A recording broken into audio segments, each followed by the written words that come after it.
no restriction. We balling with good formation. Is it 4-3-3? 1-4-4-2. Now that it's an official Booyaka, now that Barcelona has officially completed the signing of Juleskounde, majority of Chelsea fans aren't taking this lightly.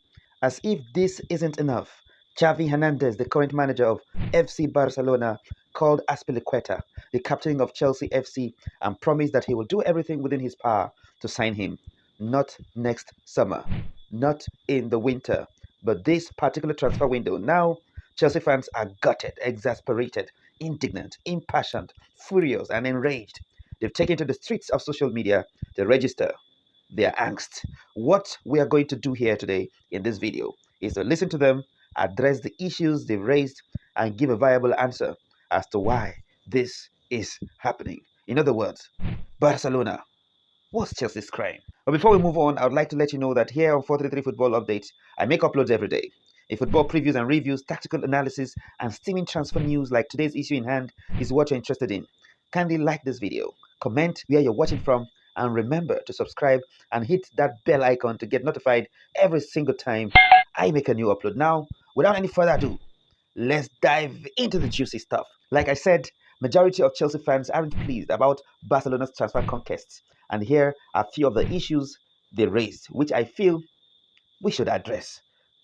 Barcelona is paying Sevilla 45 million plus 10 million pounds in add-ons, while Chelsea paid 65 million outright fee, yet the former's bid is the one accepted by the club. Again, Chelsea offered Kounde a 12 million euro salary per year, while Barcelona, like they mentioned, Barcelona, is paying half of that amount. Another one said, Barcelona has indeed been on Chelsea's neck this transfer window because they took Andres Christensen for free from Chelsea by force, convinced Dembele to take a pay cut to block a potential free move to Chelsea, stole Rafinha from right under the nose of Chelsea, never allowed Lewandowski to get his mind on Chelsea nor any other club apart from them. And now, wickedly, they are snatching Juleskounde from Chelsea's hands after the Blues tabled important bids to both the player and the club, yet waited and waited for a green light that never came. And to further put some salt in Chelsea's wounds, Barcelona still want to take both Azpilicueta and Alonso from the London outfit at a cheap rate. The question is, what did Chelsea do to Barcelona to receive this kind of treatment from them? What exactly is Chelsea's crime? And that question, I tell you, is what we are going to answer. But before we do that, let's highlight the question again. Why did Kounde choose Barcelona over Chelsea? But before we even talk about this newly concluded Kounde deal, I think I should clarify certain things. One, for Christensen, he wasn't even a starter at Chelsea. Andres Christensen's deal expired this very summer. Barcelona only contacted him because of their money problems, and this was even a long time ago when they hadn't even considered the financial levers. All their targets were mostly players whose contracts were about expiring. Even the former wasteful Barcelona president was prudent enough to sign Memphis Depay for free. How much more Joan Laporta, who had to allow arguably Barcelona's all-time best player in the pressing of Lionel Messi to leave just to avoid financial fair play problems. Barcelona signed a lot of players for free, including Dani Alves and Frank Kessie. If it was Kuzuma or Rudiger, maybe that would be understandable. But you see, certainly not Christensen, who was only introduced in the finals of the UEFA Champions League because Thiago Silva got injured. So the Christensen's deal, it was a free transfer, and it isn't peculiarly about Chelsea. Number two, as for Dembele, him and his agent actually refused to sign all 4 contracts offered them by Barcelona. Their eyes were on not only Chelsea but on PSG and just any club that would be willing to offer him a bumper deal that reflected, like the agent said, the status of a future Ballon d'Or winner. As a matter of fact, Dembele's contract expired and Barcelona had even resolved to allow him go for free until all the clubs that Dembele and his agent were hoping to come get him rejected him, including Chelsea. He even had to return and sign a new contract that offered far less provisions than what the first 4 had. Number 3, regarding the Rafinha deal, this from all indications is the only steal that Barcelona did, and they had help, not from the club, but from the player himself. Leeds had accepted the bid already, but the player refused the deal, as he set his eyes on Barcelona, and would you blame him? No, you won't.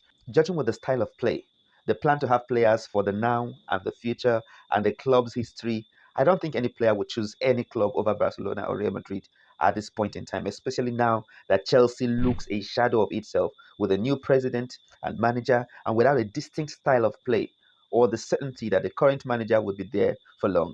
Before we continue, may I please ask, that you like this video, comment where you're watching this from, and if you'd like to hear me address other issues and make more videos better than this, subscribe to this channel and smash that bell icon. Smash that bell icon so that you won't miss out on getting the invaluable information I'll share next in my subsequent videos.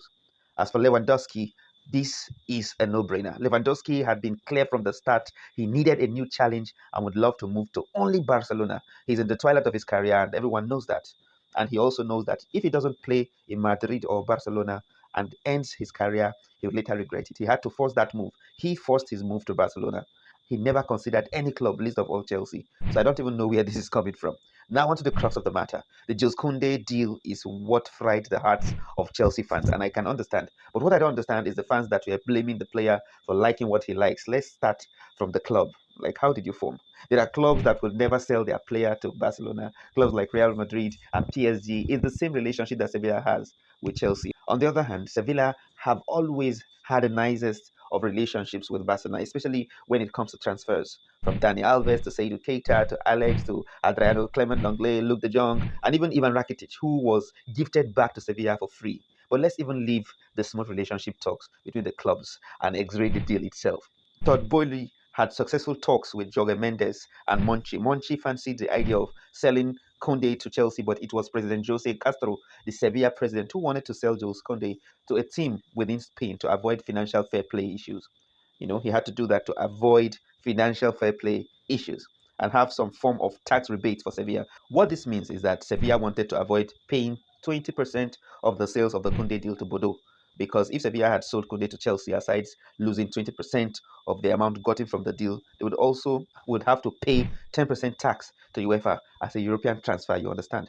Remember that Chelsea offered to pay 50 million upfront plus 5 million pounds after 6 months and another 5 million pounds 6 months after the first 5 million payment. But here was where the challenge was. Sevilla wanted the entire 65 million upfront and Barcelona took advantage of this. How did they do that? Barcelona offered Sevilla 50 million pounds plus add-ons for Kounde. But that's not all. They also offered to pay half of the 20% that Sevilla was meant to pay to Bordeaux. Not only that again, 100% image rights of Kounde was given to him and his family. So while Jorge Mendes tried to convince Juleskounde to join Chelsea, Kounde and his family insisted on joining Barcelona. Why? Because of the 100% image rights. If it was you, what would you do? Aside from all these, Kounde is 23, just as his potential teammate and fellow centre-back Araujo. The idea proposed by Xavi Hernandez was that both of them could form a golden era in Barcelona, another leisure of certainty that he couldn't have gotten from Chelsea. Not forgetting the fact that it's true that Chelsea contacted Kounde at first, but later went cold as they seemed to prioritize the signing of Koulibaly and Elite. They succeeded in getting Koulibaly, but the same was not said for the lead. And they only resorted to returning to get Kounde too when they lost the lead to Bayern Munich. You see, now azpilicueta is the next target of Barcelona, but the truth is that he has always been Barcelona's target. The only difference between then and now is that then Barcelona wanted to wait until azpilicueta's current deal expires, but now Xavi has confirmed it to azpilicueta yesterday, that's been Wednesday, that he would do all in his power to sign this Chelsea defender this season. Thomas Tuchel doesn't like this at all. Chelsea fans detest the fact that it's the same Barcelona that got the players they targeted that is still gunning to take their captain. But even Todd knows that if Barcelona meets the requirement to sign azpilicueta and azpilicueta wants to go, they can't keep him against his will. We saw this with Lewandowski and even Ronaldo when he was at Juve. In the coming days, however, we'll see how this azpilicueta's deal would unfold. But for now, let's keep hoping it turns out well. So it is true that the recent transfers and signings of Barcelona to Chelsea and its fans is increasingly looking like a witch hunt. But on a closer look at the details of the deals, the history of both clubs, and the profiles of the players involved, one cannot help but notice that this right here is simply business as usual. Thanks for watching to the very end. Don't forget to like and share this video to your friends, especially your Chelsea friends. What other issues would you want me to address here? I'll be reading your comments to know. Please subscribe to the channel and turn on post notifications. I'll see you in the next 433 football video. But until then, stay updated. Booyaka! No restriction. We be balling with good formation. Is a 4-3-3 on a 4-4-2.